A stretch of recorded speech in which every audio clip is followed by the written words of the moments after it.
big space show in the sky. He discovered that NASA and a few intelligence agencies developed the technology to project 3D holographic images into the sky. I say into because the system uses a combination of satellites and ground-based systems to manipulate the ionosphere. You don't need a screen. Images can be projected onto the particles in the atmosphere.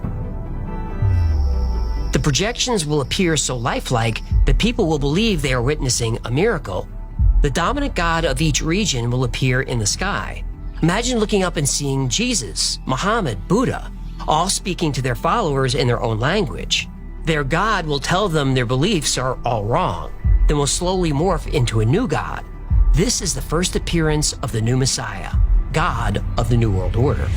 The projections of Jesus, Muhammad, Buddha, and Krishna will merge into one, and explanations of mysteries and revelations will be disclosed. This one God will, in fact, be the Antichrist, who will explain that the various scriptures have been misunderstood and misinterpreted, and that the religions of old are responsible for turning brother against brother and nation against nation. Therefore, old religions must be abolished to make way for the new age, new world religion, representing the one God Antichrist they see before them. Debunking old religions will be enough to convert some people to this new one. Giant deities appearing and then converging into one Antichrist will convert a lot more. But these technologies won't work on everybody. Non-religious people will be terrified for sure, but they won't suddenly believe in a god based on a hologram, no matter how real it looks. The Shadow Masters know that. The Shadow Masters know that to create a one-world government and single religion, they need 100% of the population to believe. But you can't force a religious belief on somebody. They need to make the decision themselves, or at least be convinced they made it. The elites know this. That brings us to step 3. If you're not convinced by what you see, they'll use technology to broadcast the message directly into your brain. You may not realize it, but this technology is being used on you right now. When the new God appears in step 2, you'll hear him speaking whether you believe in him or not. And you won't be able to escape his voice because you're not hearing it through your ears. His voice is coming from your mind. The third step of Project Bluebeam is mind control.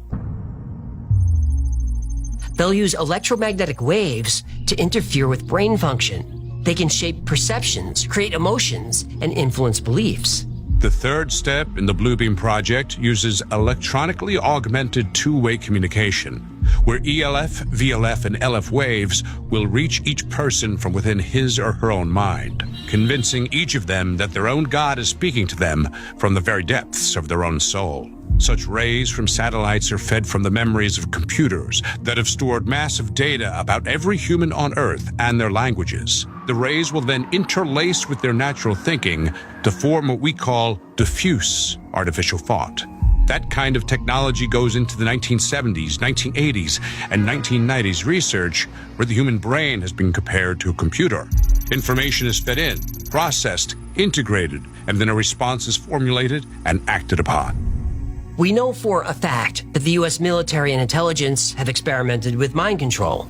We know they used sound waves in the Vietnam War to make the enemy anxious without knowing why. The CIA used these and all kinds of other methods to scramble people's brains and program them to be sleeper agents. Link down in the breadbasket, Chief. The government uses EM waves for all kinds of dark purposes.